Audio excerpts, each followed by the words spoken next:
வழிகாட்டி ஜோதிடர்னு செந்தூரான் அறக்கட்டளை இந்த பட்டத்தை அவரை வழங்கி முதல் முறையாக செந்தூரான் அறக்கட்டளையில் பேச வைக்கிது. ஐயா வாங்க. டிஜே சுந்தரபாண்டியன் ஐயா. அனைவருக்கும் இனிய மதிய வணக்கம். அதாவது மேடையில் பேசுகிறது நான் இதான் 2வது முறை. ஆனால் யூடியூப்பில் வந்து பார்த்தீங்கன்னா நான் காட்டு பேசுவேன். ஏன்னா கேமராவும் நான் மட்டும் தானே இருப்போம். அப்போ ஒரு பதட்டமும் இருக்காது, எனக்கு பயமும் இருக்காது. நான் காட்டு ராசி பலன் பேசிடுவேன். ஆனால் இருந்தாலும் இத்தனை ஜோதிட ஆசான்களுக்கு முன்னாடி ஜோதிடத்தை ரொம்ப கற்றுக்கணும்னு ஆர்வமுள்ள உங்களுக்கு முன்னாடி பேசும்போது கொஞ்சம் பதட்டம் இருக்குது. சின்ன சின்ன தடங்கள் வந்து அதை நினச்சிக்கிறாதீங்க, ஓகேவா? ஒரு ஜோதிட கருத்தரங்கம் அப்படின்னு நடத்துறது வந்து மிகப்பெரிய விஷயம். ஒரு 5 பேரை வச்சு நம்ம பேசுகிறத புரிய வைக்கிறதே அது வந்து பார்த்தீங்கன்னா ஒரு யுகத்தை கடக்கக்கூடிய விஷயம். அதே போல் ஒரு 50 பேரை கூட்டி எல்லாரையும் உட்கார வச்சு அவங்கள வர வச்சு அவங்களுக்குரிய மரியாதை கொடுத்து அவங்களுக்கு சில விஷயங்களை புரிய வைக்கிறதுக்குங்கிறது அவ்வளோ சர்வசாதாரண விஷயம் கிடையாது. அதை மிக சிறப்பாக செய்து கொண்டிருக்கின்ற ஸ்ரீ செந்தூரான் அறக்கட்டளை நிறுவனர் நம்மளுடைய மாப்பிள்ளை பிரகாஷ் அவர்களுக்கு எனது மனதார வாழ்த்துக்களை தெரிவித்துக் கொள்கிறேன். இப்போது எனக்கு கொடுத்துருக்க தலைப்பு நல் வழிகாட்டின்னு சொல்லி கொடுத்துருக்காங்க, ஓகேவா? அதே போல் அக்கா ஒரு விஷயம் சொன்னாங்க, ஜோதிடத்தில் கிரகங்களை வச்சு நாங்கள் நிறையா பேசிக்கிட்டு இருக்கோம், ஆனால் ஜோதிடம் இல்லாமல் பேசுகிற விஷயங்களுக்கு ரொம்ப ரொம்ப மதிப்பு இருக்குது, அதை ரொம்ப வரவேற்கிறாங்கன்னாங்க. அதுவும் நல்ல விஷயங்களாக இருந்தால் மக்கள் வரவேற்க தான் செய்வாங்க. அப்படி பார்க்கும்பொழுது இப்போ ஆன்மீகமும் ஜோதிடமும் ஒன்றா இல்லையா சொல்லுங்கள்? இரண்டும் கலந்த கலவை தானே ஜோதிடம். நம்ம ஒருத்தவங்க நம்ம கிளைண்ட் வந்து நம்மளோட ஜாதகம் பார்க்க வர்றாங்க. ஜாதகம் பார்க்க வந்தாங்கன்னா நம்ம என்ன பண்ணுவோம்? டேட் ஆஃப் பர்த் டைமை வாங்கிக்கிடுவோம். வாங்கிக்கிட்டு என்ன பண்ணுவோம்? அவங்களுக்கு இப்போ நடக்கிற தசாபுத்தி என்ன, அவங்களுடைய லக்னம் என்ன, லக்னாதிபதி எப்படி இருக்காரு, அதே போல் இப்போ கோச்சார கிரகங்கள் அவங்களுக்கு எந்த நல்ல விஷயங்களை கொடுக்க போகுது, என்ன விதமான பாதிப்புகளை கொடுக்க போகுது அப்படிங்கிறத நம்ம என்ன பண்ணுவோம்? ஜோதிடராகிய நாம் வந்து செக் பண்ணுவோம். செக் பண்ணிவிட்டு அவங்களுக்கு நம்ம சொல்லக்கூடிய விஷயம் என்ன, கிரகம் இப்படி தான் செய்யும், நீ வீட்டுக்குள்ளேயே கிடன்னு நம்ம சொல்ல போகிறோமா?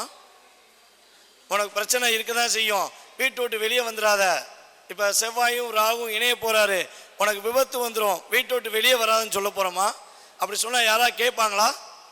யாருமே கேட்க மாட்டாங்க.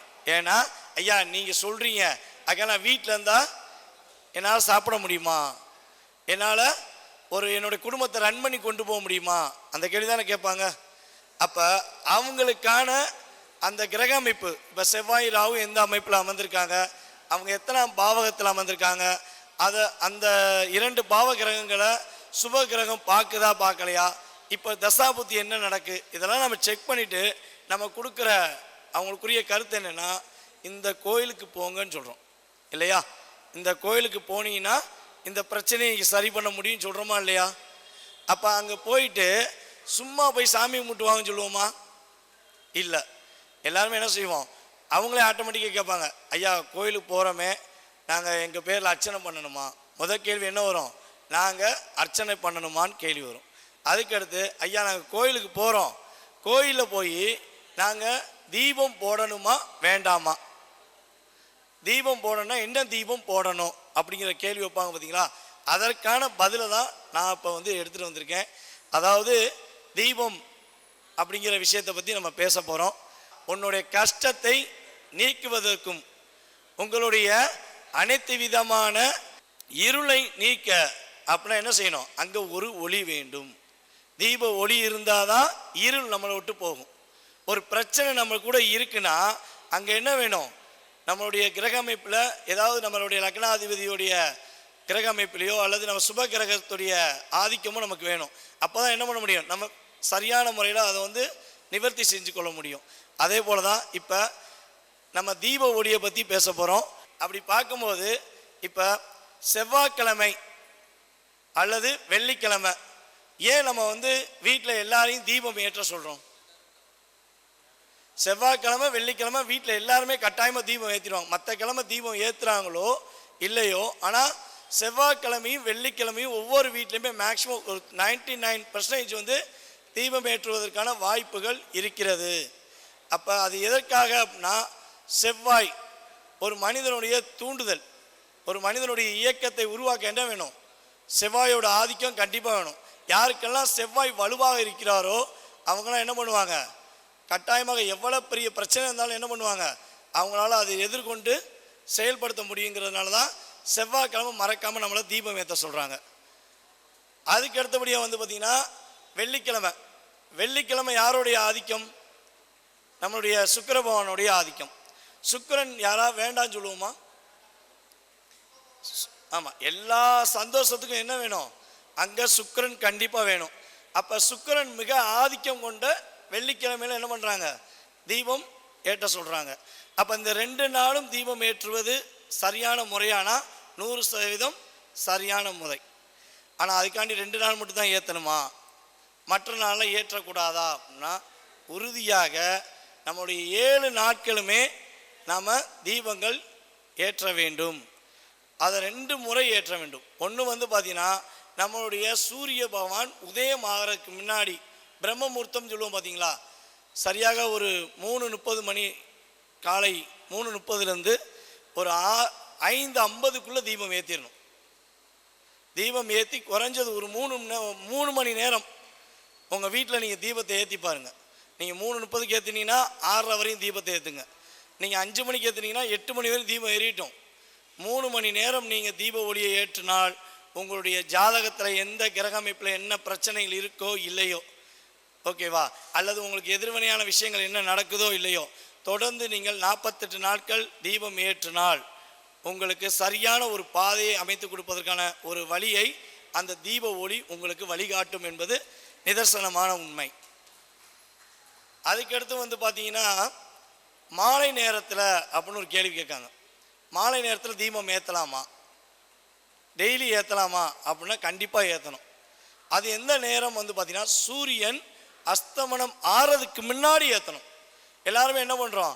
6:15க்கு 6:45க்கு தீபம் ஏற்றிக்கிருக்காங்க சில பேர் வந்து இதை தெரிஞ்சவங்க என்ன பண்ணுறாங்க, சூரியன் அஸ்தமனம் ஆறதுக்கு முன்னாடி ஒரு 5:30 மணிக்கே என்ன பண்ணுறாங்க, தீபத்தை ஏற்றி சூரியனை வந்து வழி அனுப்பி வைக்கிறாங்க. இதான் உண்மை. அப்போ மாலை நேரத்தில் கிட்டத்தட்ட ஒரு 5:30 ஒரு 8 மணி வரையும் தீப ஒளி ஏற்ற குடும்பத்தில் உறுதியாக இன்னல்களும் பிரச்சனையும் விலகி போய்விடும் என்பது ஐதீகம். அந்த 3 மணி நேரம், காலையில் 3 மணி நேரம், மாலையில் 3 மணி நேரம் தீபம் ஏற்றி பாருங்கள். அதுக்கப்புறம் பிரச்சனைங்கிறது நீ சொல்லவே மாட்டீங்க. ஆட்டோமேட்டிக்காக பிரச்சனை இருக்குதோ இல்லையோ பிரச்சனைக்கான தீர்வு கிடைச்சிடும். சரியான ஒரு முறையில் யாரை பார்த்தா சரி செய்யலாம். இப்போ வந்து எல்லாருக்குமே ஒவ்வொரு விதமான ஒரு பிரச்சனைகள் வரும், உடல் ரீதியாகவோ மன ரீதியாகவோ பிரச்சனை வரும். ஆனால் அந்த பிரச்சனைக்கு தீர்வு கிடைக்காம என்ன பண்ணுறோம், இவரை பார்த்தா சரியாயிருமா, அவரை பார்த்தா சரியாயிருமா, ஐயாவை பார்த்தா சரியாயிருமாங்கிற என்ன பண்ணுறாங்க, நம்மளோட ஜாதகத்தை கொண்டு வந்து கொடுக்குறாங்க. ஓகேவா? அப்போ இந்த தீப ஒளியை அவங்க கரெக்டாக ஃபாலோ பண்ணாங்கன்னா அவங்களுடைய வாழ்க்கைக்கு சரியான நபரை தேர்ந்தெடுப்பாங்க. இவரை போய் பார்த்தேன் என் வாழ்க்கை மாறுச்சுன்னு சொல்கிறாங்கன்னா அவங்களுக்கு அங்கே சூரியனுடைய ஆதிக்கம் நன்றாக இருக்குன்னு அர்த்தம். அப்போ ஒளி கிரகம் அவங்களுடைய ஜாதகத்தில் சிறப்பாக இருக்குங்கிறத என்ன பண்ணலாம், நம்ம புரிஞ்சுக்கலாம் அப்படிங்கிறது கருத்து. ஓகே, இப்போ இந்த தீப ஒளின்னு சொல்கிறோம்ல, இந்த தீப ஒளியில் எந்தெந்த அம்மனுடைய அருள் இருக்குன்னு தெரியுமா? தீப ஒளியில் வந்து பார்த்தீங்கன்னா துர்கா அம்மன் இருக்காங்க பார்த்தீங்களா, நம்மளோட துர்க்கையோட பவர் அப்படியே இருக்கும். நீங்கள் தீப ஒளியை நல்லா தீபம் ஏற்றிட்டு துர்க்கை அம்மனுடைய மந்திரங்கள் சொன்னாலும் உங்களுக்கு ரொம்ப ரொம்ப சூப்பரான ஒரு வைப்ரேஷன் உறுதியாக கிடைக்கும். அதுக்கடுத்து வந்து பார்த்தீங்கன்னா துர்க்கை வந்து காக்கும் தெய்வம், ஓகேவா.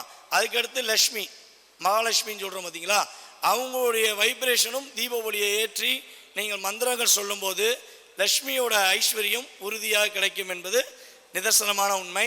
அதுக்கடுத்து எல்லாருமே எதிர்பார்க்குற சரஸ்வதி. இந்த 3 தெய்வத்துடைய ஆசீர்வாதம் கிடச்சிருச்சுன்னா நம்ம லைஃப்பில் ஏதாவது பிரச்சனை வருமா? ஒரு மனிதனுக்கு தைரியம் இருக்குது, ஒரு மனிதனுக்கு செல்வ வளமும் இருக்குது, அதே போல் ஒரு மனிதனுக்கு ஞானம், கல்வி ஞானமோ அல்லது ஒரு பொது விஷயங்களுக்குரிய புரிதலுக்குரிய ஞானம் இருக்குன்னா அவங்க வேறு எதுக்காக தேடி போவாங்களா? வேறு யாராவது சார்ந்து வாழ வேண்டிய சூழ்நிலை வருமானா? உறுதியாக வராது. அப்போ இந்த 3 தெய்வங்களையும் நீங்கள் ஈர்த்து கொள்ள வேண்டும், அவங்க வந்து உங்களுக்குள்ள ஆளுமை செலுத்த வேண்டும் என நீங்கள் நினச்சிங்கன்னா உறுதியாக செய்ய வேண்டியது, வீட்டில் தொடர்ந்து காலையில் 3 மணி நேரமும் மாலையில் 3 மணி நேரமும் தீப ஒளி ஏற்றும் பொழுது நல்ல ஒரு மாற்றங்கள் உறுதியாக கிடைக்கும். சரி, ஓகே. இப்போ தீப ஒளி ஏற்றுவதனால நல்லது நடக்கும்னு தெரிஞ்சுக்கிட்டோம். இப்போ என்னென்ன தீபங்கள் ஏற்றலாம், என்னென்ன தீபங்கள் ஏற்றவே கூடாது அப்படிங்கிறது சில விஷயங்கள் இருக்குது. அப்படி பார்க்கும்பொழுது நல்லெண்ணெய் தீபம், இப்போ வீட்டில் வந்து நல்லெண்ணெய் தீபம் ஏற்றலாமா? இப்போ தீபம் பஞ்ச தீபங்கள்னு சொல்லி விற்கிது. ஆனால் நம்ம சில நபர்களுக்கு வந்து நம்ம என்ன பண்ணுவோம், சார் உங்கள் வீட்டில் நல்லெண்ணெய் தீபம் ஏற்றுங்க. ஏன்னா அவங்கவுங்க ஒவ்வொருத்தவங்களுக்கும் ஜாதக ரீதியாக கிரக அமைப்பு வேறு மாதிரி நடக்கும்ல. அப்போ நம்ம அவங்க ஜாதகத்தை பார்த்து ஐயா நல்லெண்ணெய் தீபம் ஏற்றுங்கள் என்று சொன்னால் அதுக்கு மிகப்பெரிய காரணம் என்னவா இருக்குன்னா, மெயினான காரணம் அவங்க மிகப்பெரிய ஒரு கஷ்டத்தில் இருக்காங்கன்னு அர்த்தம். மீளவே முடியாத கஷ்டத்தில் இருக்கிறவங்க உறுதியாக வீட்டில் நல்லெண்ணெய் தீபம் ஏற்றி பாருங்கள். தொடர்ந்து 48 நாட்களும் நீங்கள் நல்லெண்ணெய் தீபம் ஏற்றினால் உங்களுக்கு எவ்வளோ பெரிய கஷ்டமாக இருந்தாலும் உங்களை விட்டு விலகிரும். அதே போல் குலதெய்வம் அருள் கிடைக்கல, எனக்கு குலதெய்வத்துடைய அருள் கிடைக்கவே மாட்டேங்கி, சில பேர் எங்கள் குலதெய்வத்தை கட்டி போட்டாங்க, குலதெய்வத்தை தடை பண்ணி வச்சுருக்காங்க அப்படிங்கிற ஒரு மனசுக்குள்ள கவலை இருக்குது. இல்லை என் குலதெய்வமே தெரியலை அப்படிங்கிறவங்க கூட, குலதெய்வமே தெரியலன்னு சொல்கிறவங்க வீட்டில் சில டீட்டெயில்ஸ் வந்து எனக்கு நம்மளுடைய யூடியூப் சேனலில் எனக்கு எஸ்எம்எஸ் போட்டு விடுங்க, அவங்களுக்கு தனிப்பட்ட முறையில் அனுப்புகிறேன், ஓகேவா? ஆனால் குலதெய்வம் தெரியும், ஓகேவா? குலதெய்வம் தெரியும், குலதெய்வத்தை கட்டி போட்டிருக்காங்க அப்படிங்கிறவங்க மட்டும் இதை சொல்வது என்னென்னா, நீங்கள் உங்கள் குலதெய்வ கோயிலில் போய் நல்லெண்ணெய் கிட்டத்தட்ட ஒரு 5 லிட்டரோ இல்லை 10 லிட்டரோ உங்களுடைய பொருளாதாரத்துக்கு ஏற்றவாறு, ஓகேவா? உங்களுடைய பொருளாதாரத்துக்கு ஏற்றவாறு நீங்கள் 5 லிட்டரோ 10 லிட்டரோ கொண்டு போய் உங்கள் குலதெய்வ கோயிலில் போய் கொடுத்து, குலதெய்வத்துக்கு பின்னாடி தீபம் ஏற்றுவாங்க பார்த்தீங்களா, அந்த தீபத்துக்கு நீங்கள் கரெக்டாக மாதம் கொடுத்துட்டே வாங்க. 5 மாதம் நீங்கள் கொடுத்து பாருங்கள், உங்கள் குலதெய்வத்தை யார் கட்டி வச்சுருந்தாலும் சரி, யார் பிடிச்சி வச்சுருந்தாலும் சரி, உடைச்சிட்டு வந்து உங்கள் குலதெய்வம் உங்களுக்கு உதவி செய்வாங்க. இது வந்து ரியலாக சில நபர்கள், அதாவது நம்மளுடைய வாடிக்கையாளர்கள், அவங்களுக்கு சில பிரச்சனைகளை எதிர்கொள்ள முடியல, குலதெய்வத்தை இப்படி லாக் ஆகிருக்குன்னு சொன்னவங்களுக்கு அவங்க இதை வழிபாடு செஞ்சுட்டு ரிலீஸ் ஆகிருக்குன்னு சொன்ன அனுபவ விஷயந்தான், ஓகேவா? இதை புரிஞ்சு மனசார பண்ணிங்க அப்படின்னா உங்களுடைய குலதெய்வம் அருள் உங்களுக்கு முழுமையாக கிடைக்கும் என்பது விஷயம். அதுக்கடுத்து வந்து பார்த்தீங்கன்னா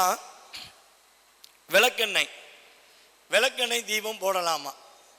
உறுதியாக போடலாம். இந்த விளக்கெண்ணெய் தீபம் எதுக்காக போடணும் அப்படின்னா, உங்களுடைய பேரும் புகழும் வரணும்.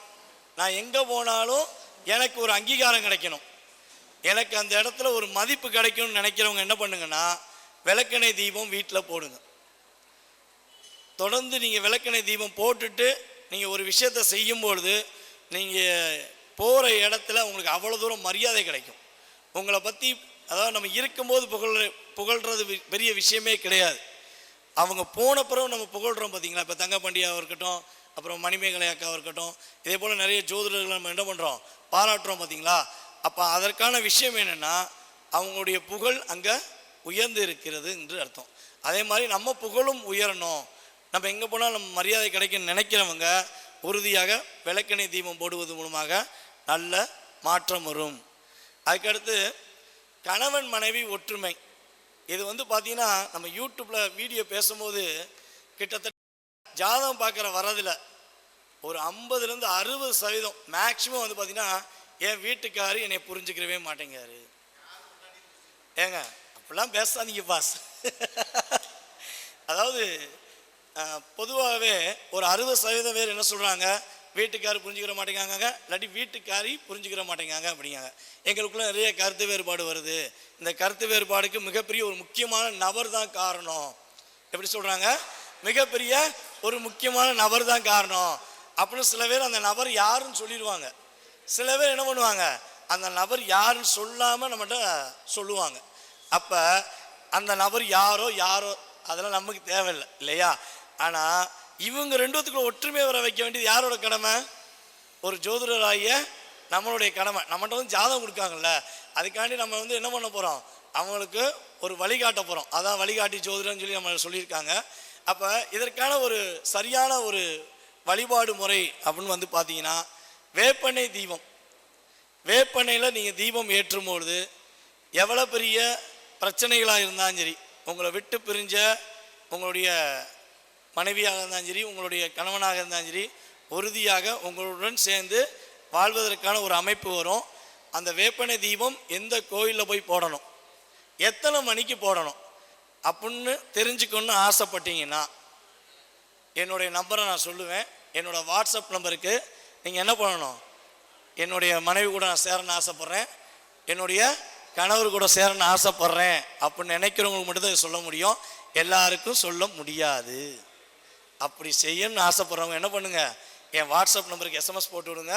உங்களுக்கு எந்த ஒரு கட்டணமும் வாங்காமல் நான் உங்களுக்கு உறுதியாக தனிப்பட்ட முறையில் எஸ்எம்எஸ் பண்ணுறேன். ஓகேவா?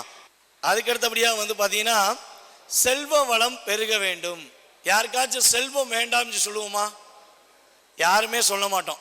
நம்மளுடைய அடுத்த அடிப்படை மிகப்பெரிய முக்கியமான தேவையே செல்வம். ஐயா நான் எப்போ பணக்காரன் ஆவேன், ஐயா எப்போ என்னுடைய பிள்ளைகளுக்கும் என்னுடைய குழந்தை என்னுடைய மனைவிக்கும் சரி என்னுடைய குடும்பத்துக்கும் சரி நான் ஒரு நல்ல நிலைக்கு பொருளாதாரத்தை உயர்த்தி ஒரு நல்ல நிலைக்கு கொண்டு போவேன் அப்படிங்கிறத எல்லாரோடைய எதிர்பார்ப்போம். நீங்களாக இருக்கட்டும், நானாக இருக்கட்டும். இப்போ நான் இங்கே நின்று பேசிக்கிறேன்னா அது எதற்காக, எனக்காகவா என்னுடைய குடும்பத்துக்காகனா? மெயினாக வந்து யாருக்காக, என்னுடைய குடும்பத்துக்காக தான். ஓகேவா? அப்போ அதே போல் தான் எல்லாருமே அவங்கவுங்க குடும்பத்துக்காக அவங்களுடைய பொருளாதார நிலையை உயர்த்த வேண்டும் என்பதற்காக நம்ம என்ன பண்ணுறோம், நம்மளுடைய தொழிலையும் சரி நம்மளுடைய வேலையிலையும் சரி அதிகமான கவனம் செலுத்தி செய்து கொண்டிருக்கோம். அப்படி பண்ணும்பொழுது செல்வ வளம் பெருக வேண்டும் என்றால் நீங்கள் போட வேண்டிய தீபம் என்ன தீபம்னா, நெய் தீபம். வீட்டில் உறுதியாக நெய் தீபம் தொடர்ந்து நீங்கள் 48 நாட்களும் சரியான முறையில் தீபம் ஏற்றினால், அப்போ செல்வ வளம் பெருக வேண்டும் என்றால் நெய் தீபம் ஏற்றுவது மிக மிக சிறப்பு அப்படின்னு பார்க்குறோம். சரி, ஓகே. அதே போல் இன்னொரு சில கேள்விகள் வைக்கிறாங்க. ஐயா 2 முகம் தீபம் ஏற்றலாமா, 3 முகம் தீபம் ஏற்றலாமா, அதே போல் 4 முகம் தீபம் ஏற்றணுமா, 5 முகத்தில் தீபம் ஏற்ற வேண்டுமா அப்படிங்கிற கேள்வி இன்னும் பல யூடியூப் சேனலில் பேசிக்கிட்டு தான் இருக்காங்க. இது ஒன்றும் எந்த சேனல்லையும் பேசாத விஷயம் அப்படின்னு சொல்ல முடியாது. ஆனால் இந்த சேனலில் பார்க்கக்கூடிய கோடான கோடி நபர்களுக்கு இது பயனுள்ளதாக இருக்கும் தான் என்ன பண்ணுறோம், நம்ம எடுத்தும் பேசிக்கிருக்கோம். ஓகேவா? அப்படி பார்க்கும்பொழுது 2 முக தீபம் போட்டால் அது எதற்காக போட வேண்டும் என்றால், குடும்ப ஒற்றுமைக்காக 2 முகம் தீபம் போட வேண்டும். 2 என்னது, நம்முடைய ஜோதிடத்தில் 2ஆம் பாவம் எதை குறிக்கும், குடும்ப பாவத்தை குறிக்கும். அப்போ 2 முகம் பக்கம் நீங்கள் தீபம் போட்டீங்கன்னா உறுதியாக உங்கள் குடும்பம் ஒற்றுமை அதிகரிக்கும் என்பது உண்மை. அதுக்கடுத்து யாருக்கெல்லாம் தன்னுடைய தைரியத்தையும் தன்னுடைய வீரியம் என்று சொல்லக்கூடிய வீரியத்தையும் கொஞ்சம் அதிகப்படுத்த வேண்டும் என ஆசை இருக்கோ, நான் எங்கே போனாலும் கொஞ்சம் பதட்டப்படுறேன், எங்கே போனாலும் எனக்கு பேச பயமாக இருக்குது, இல்லை யார்கிட்டையாவது போய் நின்று ஏதாவது சொல்லணுன்னா மனசுக்குள்ள ஒரு தயக்கம் இருக்குது அப்படிங்கிற நினைக்கிற நம்மளுடைய நேயர்கள் வீட்டில் 3 முகம் தீபம் போற்றி பாருங்க. 3 முகம் நீங்கள் தீபம் போற்றால் உறுதியாக உங்களுடைய தைரிய வீரியம் அதிகரிக்கும். அதே போல் குழந்தை பாக்கியம் இல்லை என்று கருதுகின்ற நேயர்கள் கூட உறுதியாக என்ன பண்ணலாம், 3 முகம் தீபம் போடலாம். ஏன்னா தைரிய வீரியம் ஒரு ஜாதகத்தில் ஒரு ஆணுக்கு நன்றாக இருந்தால் தான் என்ன வரும், குழந்தை பாக்கியம் வரும். நம்ம ஒரு ஆணோட ஜாதகத்தில் பொருத்தம் பார்க்கும்போது ஃபஸ்ட்டு பார்க்க வேண்டிய மிகப்பெரிய முக்கியமான விஷயமே வந்து பார்த்தீங்கன்னா, ஒரு ஆணோட ஜாதகத்தில் 3ஆம் பாவகம் நன்றாக இருக்கான்னு சொல்லி பார்க்கணும். அப்போ தான் அந்த பொண்ணு கூட இணைச்சி வைக்கணும். இல்லைன்னு வச்சுக்கோங்க பாவம், அந்த பாவம் யாருக்கு, நமக்கு தான். சரியா? ஏன்னா ஒரு பொண்ணு கஷ்டப்படுதுல. அதனால் அப்போ ஒரு மனிதனுடைய தைரிய வீரியம் அதிகரிக்க 3 முகம் தீபம் ஏற்றுவது மிகப்பெரிய சிறப்பு. அதே போல் யாருக்கெல்லாம் வீடு மனை வாங்க வேண்டும் என ஆசையும் ஆர்வமும் அதிகமாக இருக்கோ, சொன்னனே எல்லாம் புரிஞ்சிருப்பீங்கன்னு நினைக்கிறேன். அப்போ எந்த பக்கம் எத்தனை பக்கம் தீபம் ஏற்றணும்னு கரெக்டு. 4 முகம் தீபம் ஏற்றுங்கள், 48 நாட்களும் ஏற்றுங்கள். இதுக்கு ஒரு கடைசி ஒரு பாயிண்ட் சொல்லுவேன். ஏன்னா எல்லாரும் வீடியோ பார்க்குறவங்களுக்கு ஒரு கேள்வி வரும், ஐயா நீங்கள் 48 நாள் தொடர்ந்து ஏற்றணும்னு சொல்கிறீங்க, 48 நாள் நீங்கள் தொடர்ந்து ஏற்றணும்னு சொல்கிறீங்க, வீட்டில் தான் சொல்கிறேன், வீட்டில் தான் தீபம் 48 நாட்களும் ஏற்றணும்னு சொல்கிறீங்க. பெண்களாகிய நாங்கள் எப்படிங்க 48 நாள் ஏற்ற முடியும் அப்படிங்கிற ஒரு கேள்வி கண்டிப்பாக வைப்பீங்க. ஏன்னா ஒய்யாமல் சொல்லிக்கிட்டே இருக்கீங்க, அது எப்படிங்க பண்ண முடியும், சாத்தியம் எப்படி அப்படிங்கிற ஒரு கேள்வி வைக்கலாம். நீங்கள் தீபம் ஏற்ற முடியாத சில நாட்களில் உங்களுடைய குடும்பத்தில் உள்ள உங்களுடைய கணவரோ அல்லது உங்களுடைய குழந்தைகளையோ உறுதியாக நீங்கள் தீபம் ஏற்ற சொல்லலாம். அந்த வீட்டில் 48 நாள் தீபம் எரியணும். அது நீங்கள் தான் தீபம் ஏற்றணுங்கிறது கான்செப்ட் கிடையாது. ஓகேவா? நீ தீபம் ஏற்றுவது யாராக இருந்தாலும் 48 நாள் இந்த நேரத்தில் இந்த இடத்துல தீப ஒளி இருக்குன்னு அந்த வீடு நம்பணும். அந்த பஞ்சபூத சக்தி என்ன பண்ணும், நம்மளை ஆட்டோமேட்டிக்காக வைப்ரேஷனோட தேடி வந்துடும். ஓகேவா? இதுக்கு விட கொடுத்தாச்சு. அதுக்கு அடுத்தபடியாக எனக்கு சகல ஐஸ்வர்யமும் வேணும், குழந்தை பாக்கியம் வேணும், செல்வ செழிப்பு வேணும், நான் எதிர்பார்க்குற எல்லாமே நடக்கணும், நான் நினச்ச விஷயம் போன இடத்துல பர்ஃபெக்டாக இருக்கணும் அப்படின்னு எதிர்பார்க்குறவங்க 5 முகமும் தீபம் ஏற்றுங்கள். உறுதியாக 5 முக தீபம் ஏற்றினால் அத்தனை விதமான சகல ஐஸ்வர்யங்களும் கிடைப்பதற்கான பாக்கியம் உண்டு என்பதை கூறிக்கொள்கிறேன். அதுக்கடுத்தபடியாக தீபம் ஏற்றுவதில் 2 விஷயங்க. தேங்காய் எண்ணெயில் தீபம் ஏற்றுறாங்க, அதே போல் எலுமிச்சங்காயில் தீபம் ஏற்றுறாங்க. இந்த 2 தீபமும் வீட்டில் ஏற்றலாமா? இதெல்லாம் எனக்கு எப்படின்னா என்னுடைய வாடிக்கையாளர்கள் என்கிட்ட கேள்வி கேட்டதை நான் என்ன பண்ணுறேன், யூடியூப் மூலமாக எல்லாருக்கும் சொல்கிறேன். இதான் விஷயம். அப்போ தேங்காய் உடைச்சு நம்ம 2 காய் வருது, 2 காயிலையும் நம்ம தீபம் ஏற்றுவதாக இருந்தால் உறுதியாக ஒன்று உங்களுடைய குலதெய்வ கோயிலில் ஏற்றலாம், உங்களுடைய குலதெய்வ கோயிலில் ஏற்றலாம். அதே போல் உங்களுக்கு இஷ்ட தெய்வமான எந்த கோயிலாக இருந்தாலும் சரி அந்த கோவில்களில் நீங்கள் உறுதியாக தீபம் ஏற்றலாம். வீட்டில் ஏற்றக்கூடாது. வீட்டில் தேங்காய் வைத்து தீபம் ஏற்றுவது சரியான முறையல்ல. அதே போல் எலுமிச்சங்காயிலுமே தீபம் ஏற்றலாம். அது என்ன பண்ணணும், நம்ம கோவில்களில் தான் தீபம் ஏற்றணும்.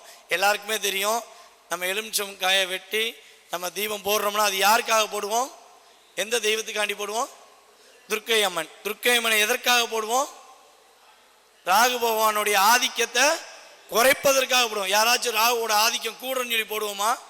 கிடையாது. ராகு பகவான் என்னை ரொம்ப டிஸ்டர்ப் பண்ணுறாரு, அவர் என்னை ரொம்ப லாக் பண்ணி வச்சிருக்காரு, அம்மா துர்க்கை அம்மா எனக்கு ஒரு விடுதலையை கொடுங்க, நான் உனக்கு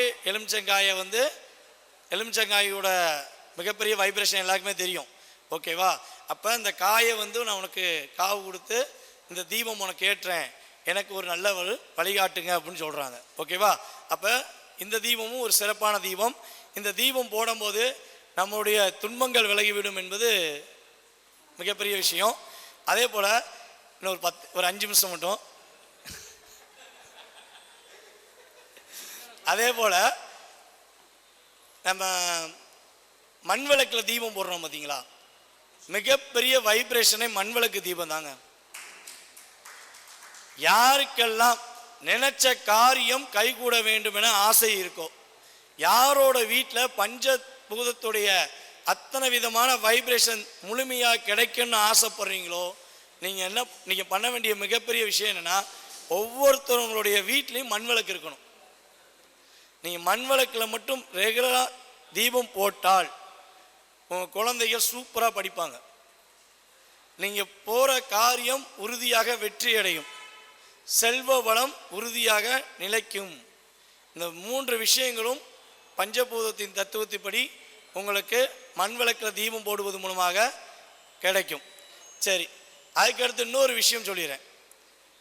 இப்போ சமூக காலமாக பார்த்தீங்கன்னா இரும்பு விளக்கு பார்த்துருக்கீங்களா? இரும்பு விளக்கு இரும்பு விளக்கு பார்க்காதவங்களுக்கு சொல்கிறேன், பார்த்தவங்களுக்கு ஓகே, ஐயா பார்க்கலங்காங்க. இரும்பு விளக்கில் தீபம் போடுவாங்க. அந்த இரும்புங்கிறது எந்த கிரகத்துடைய ஆதிக்கம்? சனி பகவானுடைய ஆதிக்கம். ஓகேவா? அப்போ சனி பகவான்ங்கிறது நம்ம ரெண்டு விஷயத்துக்கு எடுத்துக்கிடுவோம். ஒன்று சனி பகவான் நம்மளுடைய ஆயுள்கான கிரகம், ஆயுள்காரகன். அவர் தான் ஒரு மனிதனுடைய ஆயுள் மிக தீர்க்க ஆயுளா, அவனுடைய வாழ்க்கையில் மிகப்பெரிய ஆளுமை சக்தியில் ஆயுள் காரகத்துடைய இருப்பானா அப்படின்னு பார்க்குறதுக்கு சனி பகவான் முக்கியம். அதுக்கடுத்து சனி பகவான் இன்னொரு விஷயத்துக்கு எடுத்துக்கிடுவோம், தொழில் காரகன். தொழில் வேலை இரண்டுக்குமே சனி பகவான் தான் மிகப்பெரிய முக்கியமான விஷயம். அப்போ தொழிலில் வெற்றி பெற வேண்டும், தொழிலில் வெற்றி பெற வேண்டும் நினைக்கிற அத்தனை நபர்களும் உங்களுடைய தொழில் ஸ்தானத்தில் உறுதியாக நீங்கள் இரும்பு விளக்கில் தீபம் போட்டால், தீபம் போட்டு பாருங்க, உங்கள் தொழில் சிறப்படையும். உறுதியாக உங்களுடைய வேலையாட்கள் உங்களுடைய பேச்சை கேட்பாங்க. இரும்பு விளக்கு கேட்டிங்கன்னா கொடுத்துருவாங்க, இல்லைன்னா என்கிட்ட கேளுங்க, நான் விற்கலை, நான் எங்கே கிடைக்குன்னு சொல்கிறேன். ஓகேவா? இரும்பு விளக்கில் நீங்கள் ரெகுலராக தீபம் போடலாம். உங்களுடைய அலுவலகத்தில் தான் இரும்பு விளக்கில் தீபம் போடணும். நீங்கள் தீபம் போட்டிங்கன்னா ஒன்று உங்களுடைய தொழிலுடைய அங்கீகாரம் சிறப்பாக இருக்கும். அதுக்கு அடுத்தபடியாக பார்த்தீங்கன்னா நீங்கள் ஒரு பெரிய கம்பெனி வச்சுருக்கீங்க, ஆனால் உங்களுடைய வேலையாட்கள்லாம் உங்கள் பேச்சை கேட்கவே மாட்டேங்காங்க அப்படின்னா நீங்கள் இப்படி இரும்பு விளக்கில் தீபம் போட்டு பாருங்கள். உங்களுடைய வேலையாட்கள் நீங்கள் வந்தோடனே எந்திரிச்சு நிற்பாங்க, உங்களுக்கான மரியாதை கொடுப்பாங்க, உங்களுக்கான அங்கீகாரம் உறுதியாக கிடைக்கும். ஓகேவா? சரி, பூசணிக்காயில் தீபம் போடுறாங்க பார்த்துருக்கீங்களா? பூசணிக்காயில் தீபம் போடுவாங்க. இந்த தீபமானது ரெண்டு தெய்வங்களுக்கு மெயினாக போடுவாங்க. ஒன்று பார்த்தீங்கன்னா கால பைரவர், நம்மளுடைய அத்தனை விதமான பிரச்சனைகளுக்கும் தீர்வு கொடுக்கக்கூடிய ஒரு அற்புதமான தெய்வம் யாருன்னா கால பைரவர். நீங்கள் சிவன் கோயிலுக்கு போனீங்கன்னா நந்தி பகவானை பார்க்குறீங்க, சிவனை கும்பிட்டு முடிச்சுட்டு அதுக்கடுத்து உள்ள எல்லாம் சுற்றி முடிச்சுட்டு பைரவர்கிட்ட ஒரு 3 நிமிஷம் நீங்கள் மனசார பேசி வந்தீங்கன்னா கண்டிப்பாக காலத்தில் ஏற்படுகின்ற அத்தனை விதமான மாற்றத்தையும் ஒரு மாற்றியமைக்கக்கூடிய அத்தனை விதமான வைப்ரேஷனும் கால பைரவருக்கு இருக்குது. பூசணிக்காய் முடியாது, ஒரு பலத்த கரகோஷம் முடியாது. அப்போ கால பைரவருக்கு தீபம் போடுவது ரொம்ப சிறப்பு. ஓகேவா? சரி, ஓகே, இப்போ நானே முடிச்சுக்கிட்டேன். ஓகேவா? இன்னும் ஒரு 4-5 பாயிண்ட் இருக்கு. அடுத்த வட்டம் கண்டிப்பாக பேசுகிறேன். எனக்கு வாய்ப்பளித்த அத்தனை பேருக்கும், பொறுமையாக கேட்ட அத்தனை பேருக்கும், ஆதரவு கொடுத்த அத்தனை பேருக்கும் என்னுடைய மனதார நன்றி. என்னுடைய பேர் டிஜே சுந்தரபாண்டி. நான் சிவகாசியில் ஸ்ரீ பாலாம்பிகா ஜோதிட ஆராய்ச்சி மையம் மற்றும் பயிற்சி மையம் சொல்லி நடத்தி வந்துருக்கேன். என்னோடய மொபைல் நம்பர் 7332964241. ஓகேவா? அதே போல் இன்னொரு விஷயம் உங்களுக்கு இந்த வீடியோ மூலமாக சொல்லிக்கிறேன், மாப்பிள்ளையோட அனுமதியோட. நம்ம சிவகாசியில் இப்போ பட்டாசு கடை ஆரம்பிச்சிருக்கோம். யாருக்காச்சும் பட்டாசு வேணும்னு விருப்பப்பட்டீங்கன்னா யூடியூப்பில் பார்க்குற அத்தனை நபர்களுக்கும், அதே போல் இந்த அரங்கத்தில் இருக்கிற அத்தனை ஜோதிட நண்பர்களுக்கும் சொல்வது என்னென்னா, யாருக்காவது பட்டாசு வேணும்னா கண்டிப்பாக என்னுடைய நம்பருக்கு தொடர்பு கொள்ளுங்கள். பட்டாசு ஃபுல்லாக வெடிக்கிற பட்டாசாக வரும், ஒரு வெடி கூட வெடிக்காமல் இருக்காது, எல்லாமே அற்புதமாக வெடிக்கும். அதுக்கு நான் கேரண்டி. வாழ்க வளமுடன், வெற்றிகளுடன் உங்களை சந்திக்கிறேன். நன்றி. ரொம்ப சிவகாசி பட்டாசுனாலே வெடி சரன்னு சரந்தான், அந்த மாதிரி வெடிச்சு தள்ளிட்டாரு. விளக்குகளை எவ்வளோ விளக்கெல்லாம் போடலான்றது எனக்கு இன்றைக்கி தான் தெரியும். நம்ம எப்போவுமே ஜோசியர் சொல்லுவார், அட 2 விளக்கு போடு பிள்ளையாருக்கு சரியாயிருன்னுவார். ஆனால் இவர் வச்சுருக்க ஐட்டத்தை பார்த்தா இன்னொரு 2 நாளைக்கு விளக்கு போடுற பரிகாரமே வரும் போலக்கு. இன்னும் ஒரு பக்கம் இருக்கான், அடுத்த மாதம் ஒரு பக்கத்தை பூர்த்தி செய்வார். ரொம்ப அருமையாக பேசினார். அவர் சொன்ன எல்லா விஷயத்தையும் நீங்களும் ஃபாலோ பண்ணுங்கள், நிறைய நல்ல விஷயங்கள் நடக்கட்டும். அதே மாதிரி பட்டாசு போன வருஷம் அவர்கிட்ட நான் வாங்கியிருந்தேன், ரொம்ப அருமையாக இருந்துச்சு. எந்த பட்டாசுமே குறை சொல்கிற மாதிரி இல்லை. வருடம் பட்டாசு கொடுத்துட்டு தான் இருக்கார். நமக்கு இந்த வருஷம் நம்ம மீட்டிங்கில் சொல்கிற அளவுக்கு நம்மளும் டெவலப் ஆகிருக்கோம், அவரும் டெவலப் ஆகிருக்காரு. முதல்ல ஃபோன் காலில் தான் நம்ம கொடுத்தாரு, மாப்பிள்ளை இந்த மாதிரி பட்டாசு வாங்கிங்க தலை தீபாவளி அப்படின்னாரு. அதே மாதிரி எனக்கு ஒரு கம்மியான விலையில் கொடுத்தாரு. அதே மாதிரி எங்கள் வாடிக்கையாளர்களுக்கும் எங்கள் நேயர்களுக்கும் கம்மியான விலையிலே கொடுங்கன்னு சொல்கிறேன். சரிங்களா? உறுதியாக ஏற்றுக்கொள்கிறேன். ஜோதிட தளபதி யூடியூப் சேனல் பேர் சொன்னீங்கன்னா டிஸ்கவுண்ட் கண்டிப்பாக உண்டு. அவங்க யாராவது பட்டாசு வாங்கணும், ஜோதிட தளபதி யூடியூப் சேனல் பேரை சொல்லி, சார் நான் சேனலில் உங்கள் வீடியோ பார்த்தேன், எனக்கு நான் ஜோதிட தளபதி சேனலை சப்ஸ்கிரைப் பண்ணிட்டேன் அப்படின்னீங்கன்னா கண்டிப்பாக டிஸ்கவுண்ட்டோட பட்டாசு கொடுப்பார். அவரை கேட்காம இதை நான் சொல்லிட்டேன். அதாவது ஏற்கனவே வந்து பார்த்திங்கன்னா நம்ம 70% டிஸ்கவுண்ட் கொடுத்துருக்கோம். நம்ம சேனல் மூலமாக மாப்பிள்ளை சொன்ன மாதிரி சப்ஸ்கிரைப் பண்ணிவிட்டு எங்களுக்கு வாட்ஸ்அப்பில் எஸ்எம்எஸ் போட்டு விட்டிங்கன்னா கண்டிப்பாக உங்களுக்கு அதற்கு மேலேயும் டிஸ்கவுண்ட் கிடைக்கும் என்பதை உறுதியாக சொல்லிக்கிறேன். ரொம்ப சந்தோஷம். இப்பொழுது நம்மளுடைய பிரசன்ன சக்கரவர்த்தி ஜானகிராம் ஐயா அவர்கள் பொன்னாடை போற்றி கௌரவப்படுத்துவார். மாமா அவர்கள்